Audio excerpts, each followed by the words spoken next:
Hey guys, Frank here with Frank's DIY. Welcome to my channel. Thanks for joining me. Today we're going to talk about the Kobalt 10-inch table saw.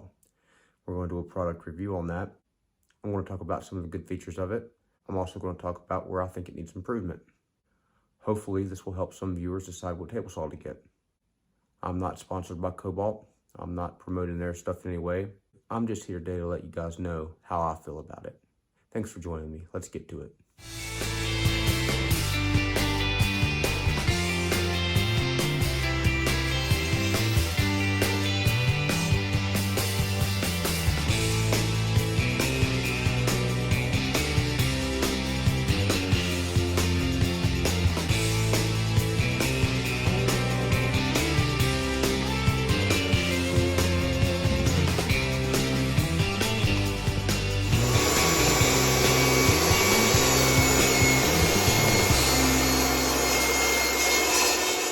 Hey guys, let's talk about some of the features of this saw.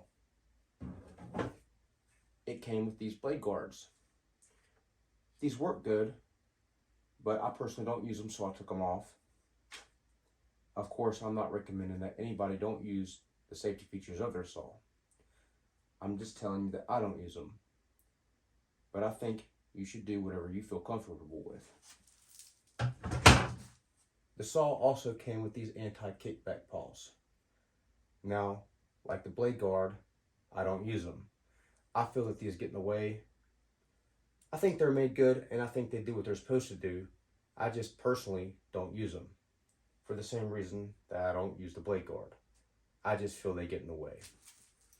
But as you can see, there is this place down here that it clips into place. It clips together right here by pushing this button in. Bam, there you go. And they attach right there. Okay, the throat plate.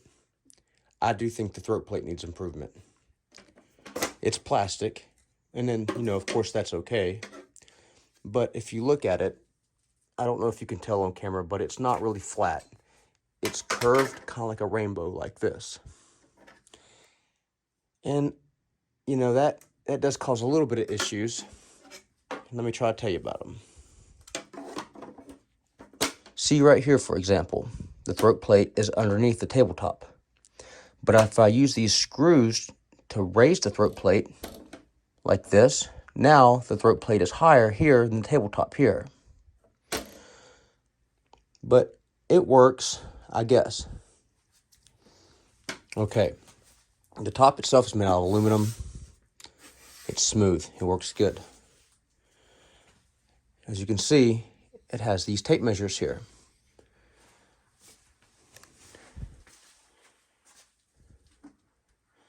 This lever here locks it so you can slide the table out.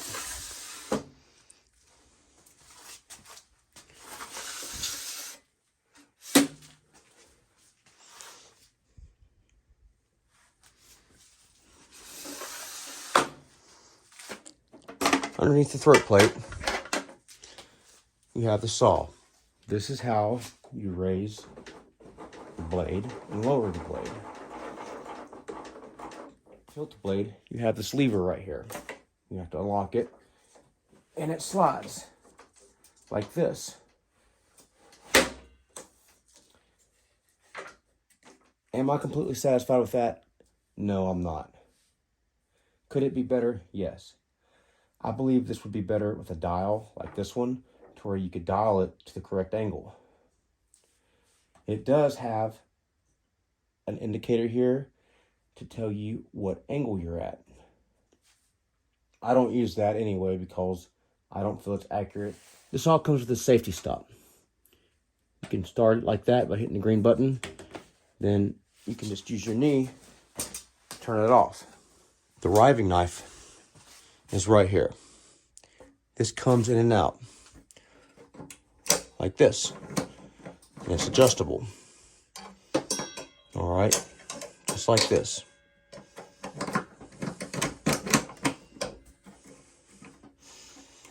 Also, there's micro adjustments.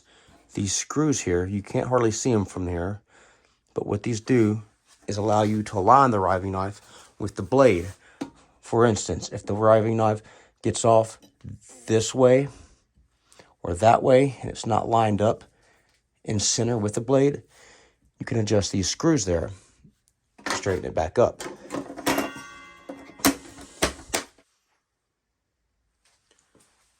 Okay, let's talk about the fence. Okay, as you can see, the table saw has these pegs here, here, and here on both sides of the table. These pegs are where you clip in your fence. You clip it in like this, and you lock it in here. Now it can't come off. Now when you undo this lever right here, it lets you adjust the fence.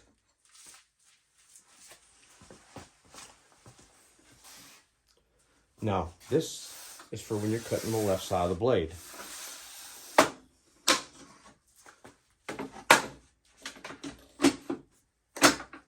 This one is for when you're cutting on the right side of the blade. From 0 inches all the way up to 20 inches. This one is for when you're cutting on the right side of the blade as well. From 10 inches all the way up to 30 inches.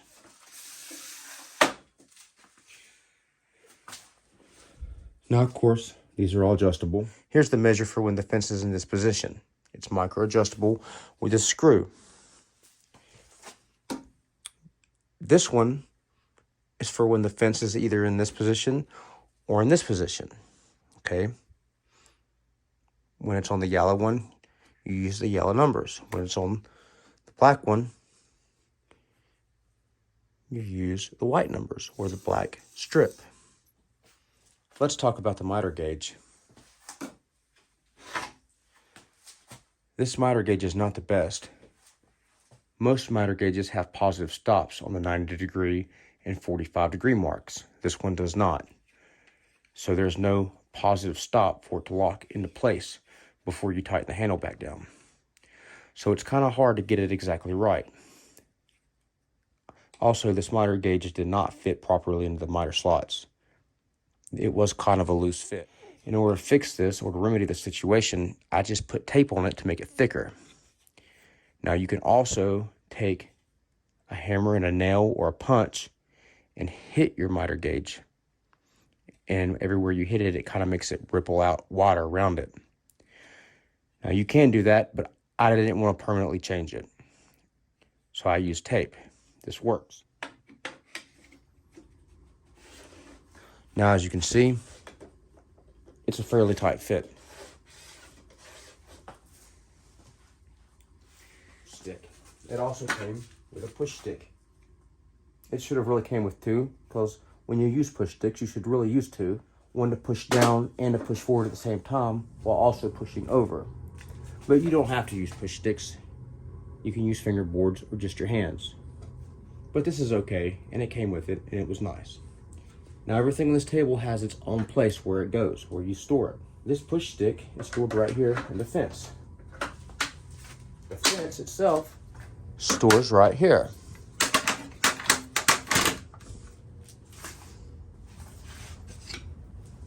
The miter gauge stores under it. The cord gets wrapped up right here.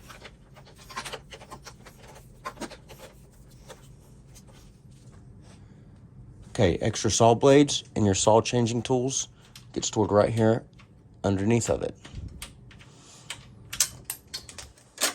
It's attached by a little wing nut.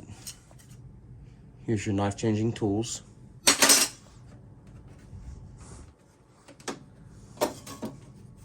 Here's extra saw blades.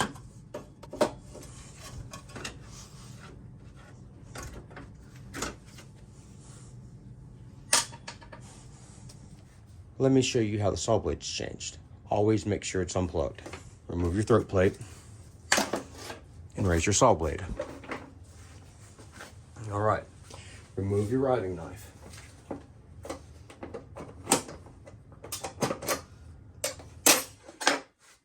Here's your two tools for changing your saw blade. Lock this one on it here, push it forward. Take this one, put on this nut here. Now you can break it free.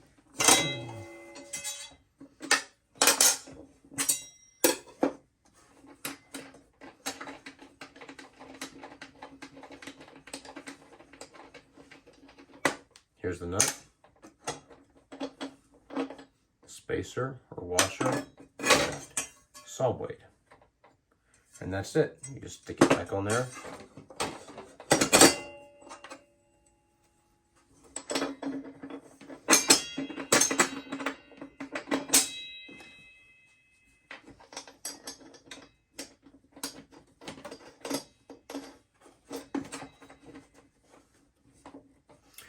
All right, lock it back. Keep this here. Turn it back this way.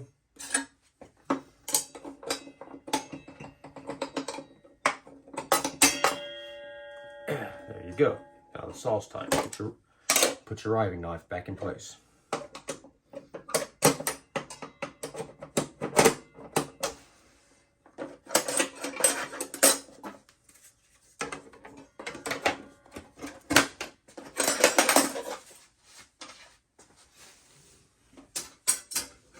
Put your tools back. Okay, there's also this dust extraction port.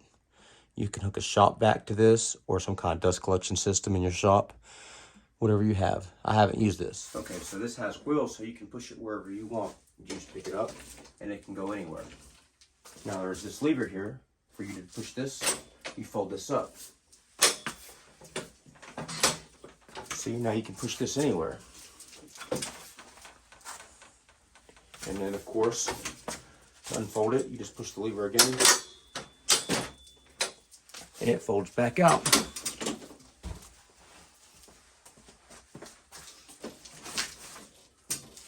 So all in all, I think this is a great table saw. I think it has a lot of unique features, and I think it works really great. Would I recommend other people getting this? Absolutely. So that about wraps it up. Thanks for joining me. Don't forget to like and subscribe for more. See ya.